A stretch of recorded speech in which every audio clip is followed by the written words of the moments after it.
मैं आज आपको कक्षा 11 की रसायन विज्ञान का पहला पार्ट, जिसे हम बोलेंगे इनऑर्गेनिक केमिस्ट्री, अकार्बनिक रसायन पढ़ाऊंगा। और इसमें पहला चैप्टर है some basic concept of chemistry, रसायन विज्ञान की मूलभूत अवधारणाएं। तो मैंने आपको इसमें इलेक्ट्रॉनिक विन्यास करना, क्वांटम संख्याएं निकालना बता दिया था। अब हम लोग पहले चैप्टर से लिखना स्टार्ट करेंगे रसायन विज्ञान की मूलभूत अवधारणाएं। तो इसमें लिखेंगे विज्ञान की वह शाखा,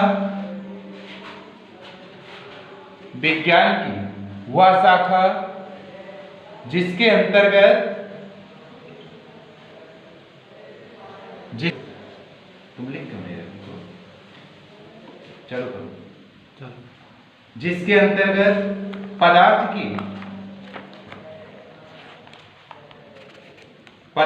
के संगठन, गुण एवं उसमें होने वाले परिवर्तनों का अध्ययन करते हैं, उसमें होने वाले परिवर्तनों का अध्ययन करते हैं, रसायन विज्ञान कहलाती है।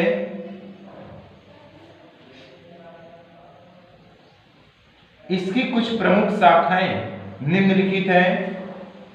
इसे पहली हेडिंग डालिएगा ऑर्गेनिक केमिस्ट्री, ऑर्गेनिक केमिस्ट्री, कार्बनिक रसायन, कार्बनिक रसायन,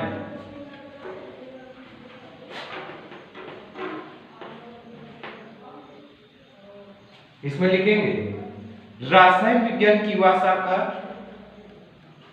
रसायन विज्ञान की वह शाखा जिसके अंतर्गत कार्बनिक यौगिकों को छोड़कर, जिसके अंतर्गत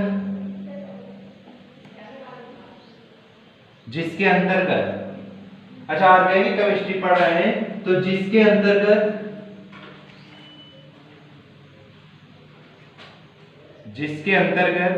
कार्बनिक यौगिकों अर्थात हाइड्रोकार्बन एवं उनसे व्युत्पन्न यौगिकों का अध्ययन करते हैं, एवं उनसे व्युत्पन्न यौगिकों का अध्ययन करते हैं, कार्बनिक रसायन कहलाती है, कार्बनिक रसायन कहलाती है। अगली हेडिंग डालेंगे इनऑर्गेनिक केमिस्ट्री, अकार्बनिक रसायन, इनऑर्गेनिक केमिस्ट्री, अकार्बनिक रसायन। इसमें लिखेंगे रसायन विज्ञान की वह शाखा जिसके अंतर्गत कार्बनिक यौगिकों को छोड़कर, जिसके अंतर्गत कार्बनिक यौगिकों को छोड़कर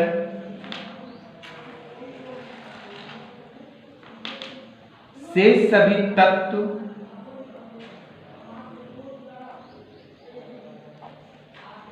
एवं उनके यौगिकों का अध्ययन करते हैं,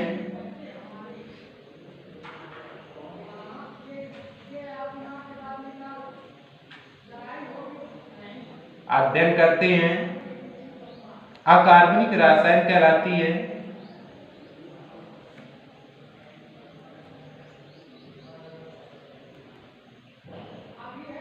रसायन कहलाती है। तीसरी हेडिंग डालेंगे फिजिकल केमिस्ट्री, भौतिक रसायन,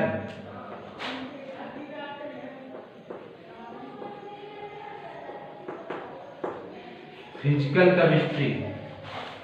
इसमें लिखेंगे रासायन विज्ञान की वह शाखा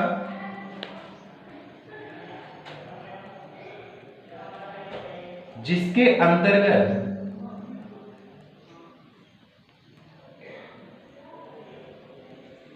रासायनिक नियमों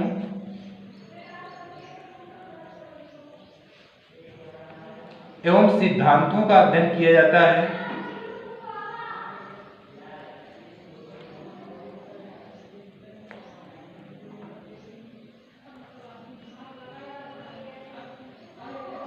भौतिक रसायन कहलाती है।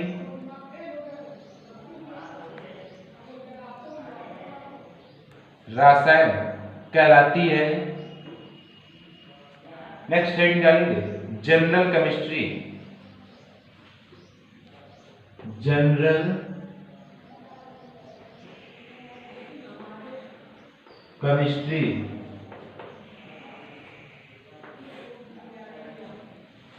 जनरल केमिस्ट्री लिखिए रसायन विज्ञान की वह शाखा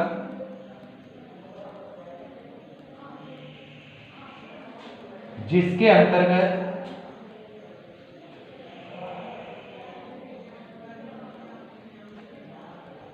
सभी शाखाओं से संबंधित अध्ययन किया जाता है।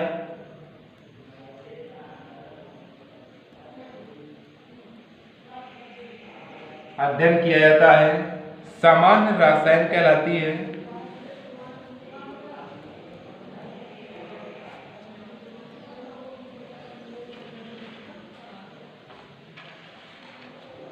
अगली हेडिंग डालेंगे द्रव्य।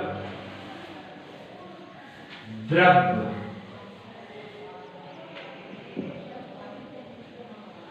द्रव्य मैटर।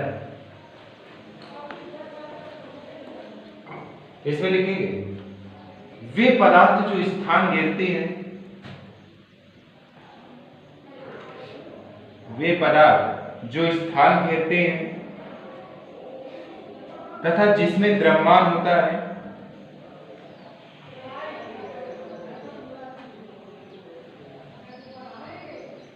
द्रव्य कहलाता है।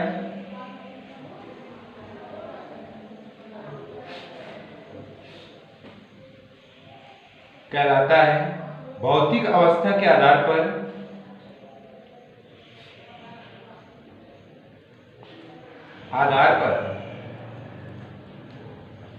द्रव्य को निम्नलिखित 3 भागों में विभाजित किया गया है। द्रव्य को निम्नलिखित 3 भागों में विभाजित किया गया है। पहले एक डालिएगा ठोस। ठोस सॉलिड,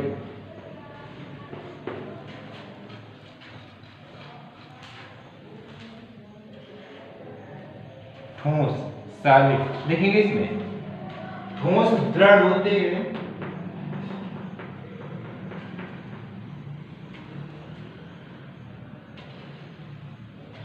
तथा इनका आकार और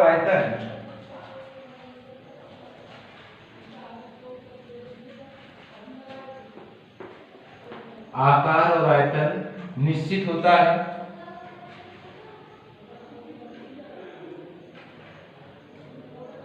दूसरी हेडिंग डालेंगे द्रव।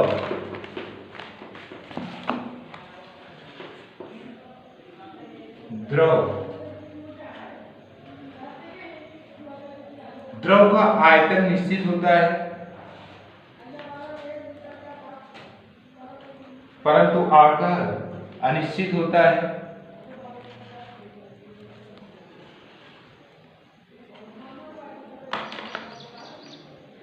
द्रव का आकार उस बर्तन की आकृति पर निर्भर करता है।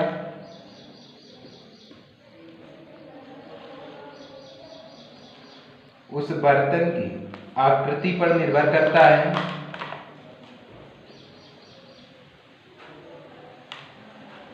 जिसमें उसे रखा जाता है।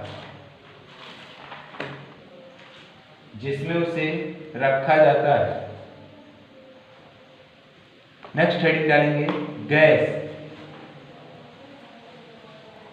इसमें लिखेंगे गैस का आकार एवं आयतन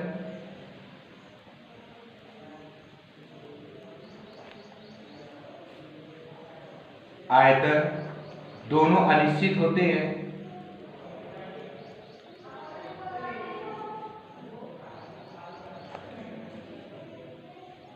अनिश्चित होते रहे। रासायनिक प्रकृति के आधार पर